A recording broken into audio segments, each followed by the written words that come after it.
Sir చెప్పిన కథలు కార్యక్రమాన్ని వీక్షిస్తున్నటువంటి వీక్షకులందరికీ స్వాగతం, సుస్వాగతం. ఆలోచింపజేసేటువంటి ఒక అద్భుతమైనటువంటి సన్నివేశంతో మీ ముందుకు నేను వస్తున్నాను. ఈ మధ్యకాలంలో యువతరం ఫ్యాషన్ పేరుతో, నాగరికత పేరుతో ప్రపంచంలో ఇతర పాశ్చాత్య దేశంలో అవలంబిస్తున్నటువంటి వారి యొక్క అద్భుతమైనటువంటి స్టైల్ పేరుతో ఈరోజు యువతరం చేస్తున్నటువంటి లేదా యువతరం ధరిస్తున్నటువంటి దుస్తులు మనకు ఆశ్చర్యాన్ని కలిగిస్తాయి. ఇదివరకు పెద్దలైతే బ్రహ్మాండంగా నిండుగా లేదా మనకు అవసరమైనటువంటి రీతిలో దుస్తుల్ని ధరించేవాళ్ళు. అందరూ కూడా దాన్ని ఆసక్తిగా తిలకించేవారు. ఆ దుస్తులు ధరించినటువంటి వాళ్ళు కూడా ఆనందంగా కనిపించేటువంటి వాళ్ళు. ఈ మధ్య కాలంలో విచిత్రంగా మరి మనం చూస్తున్నాం, చాలామందికి మంచి అద్భుతమైనటువంటి దుస్తులు, ఖరీదైనటువంటి బట్టలు, ఎందుకో తెలియదు కానీ కరెక్ట్ మోకాళ్ళ మీద చిరిగినటువంటి దుస్తులతో మనకు అగిపిస్తున్నారు. మరీ విచిత్రంగా వెనక సీట్లలో కూడా చిరిగిపోయినటువంటి దుస్తులతో మనకు అగిపిస్తున్నారు. ఈ డ్రెస్సుల్లో, షర్ట్లో కూడా ఈ ఫుల్ షర్ట్స్ అనేటువంటివి కాకుండా ఒక బనియన్ రూపంలో ఉండేటువంటి విధంగా అక్కడక్కడ చిల్లులు పడినటువంటి దుస్తుల్ని ధరించి వాళ్ళు ఏమంటున్నారంటే, ఇది లేటెస్ట్ డిజైన్ సార్, ఇది చాలా అద్భుతమైనటువంటి ఫ్యాషన్ సార్ అని చెప్పేసి వారు సంబరపడిపోతున్నారు. చాలా ఆశ్చర్యంగా అనిపిస్తూ ఉంది మనకు. ఇది మనం ఇంకో రకంగా చూసినా కూడా దీని ఖరీదు కూడా ఏమాత్రం తక్కువ కాదు సుమండి.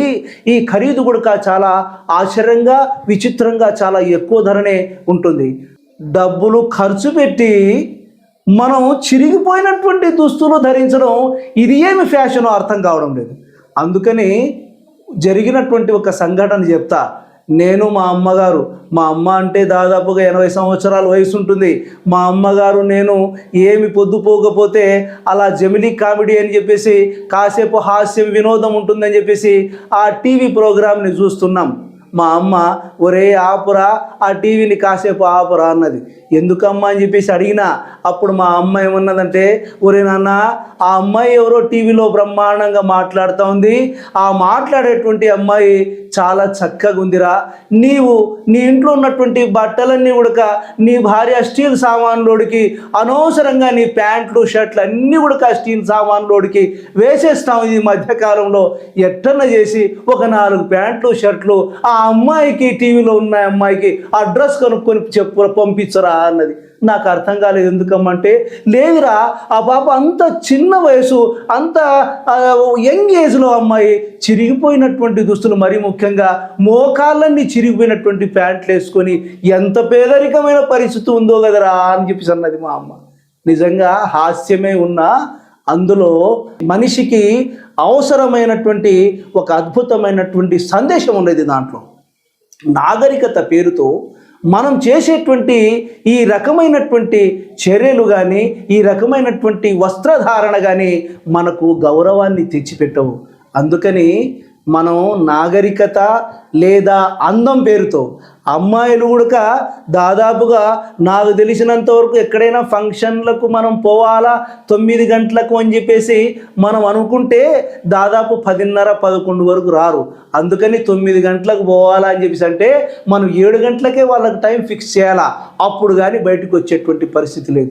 అందుకని మా చిన్న కూతుర్ని అడిగిన, ఎంతసేపు కావాలన్నా నువ్వు రెడీ కావడానికి, నువ్వు బాగా మేకప్ చేసుకొని బయటికి రావడానికంటే అట్లీస్ట్ 1.5 hours 2 hours అయితే it will be take enough daddy అని చెప్పేసి అన్నది. నేను మళ్ళీ అడుగుతున్నా యువతరానికి, మనం అందంగా కనపడాలంటే మొహానికి మనం పూసుకునేటువంటి పౌడర్లు, కాటుక వేసుకునేటువంటి డిజైన్ల వల్ల మనం అందంగా కనబడేటువంటి అవకాశం లేదు.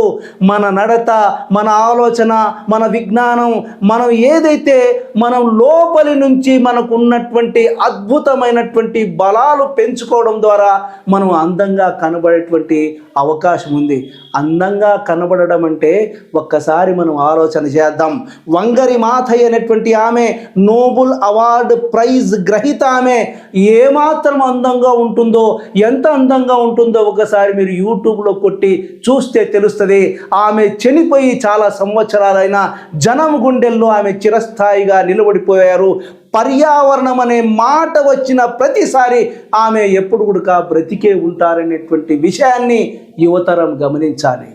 అబ్దుల్ కలాం గారు తన జీవిత కాలం అంతా కూడా బోధిస్తూనే ఈ ప్రపంచం నుంచి ఆయన నిష్క్రమించారు.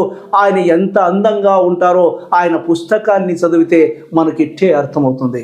ఇట్లా ప్రపంచ చరిత్ర గతిని మార్చినటువంటి అద్భుతమైనటువంటి ఎంతో గొప్ప వాళ్ళు శారీరకంగా గొప్ప అందంగా కనబడకపోయినా జనం గుండెల్లో ఎప్పుడు చిరస్థాయిగా మిగిలి ఉన్నారు.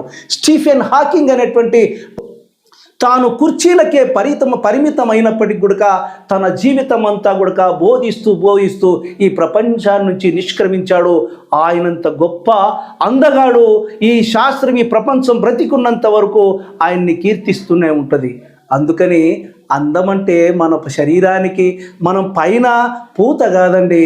అందం అంటే మన లోపల ఉన్నటువంటి మన నాలెడ్జ్, మనం కనిపెట్టినటువంటి అనేక ఈ మానవ జాతికి అవసరమైనటువంటి పరికరాలు అవి వాడుకున్నంత కాలం, అవి ఉపయోగపడినంత కాలం మనకంత అందగాళ్ళు ఇంకెవరు లేరనేటువంటిదే నా సందేశం. అందుకనే మళ్ళీ మీ అందరికీ నేను మళ్ళొక్కసారి తెలియజేస్తున్నా, అందం పేరుతో అనవసరమైనటువంటి ఖర్చులకు పోకుండా మన ఆలోచన పేరుతో మనం ముందుకు నడుద్దాం అనేటువంటిదే నా సందేశం.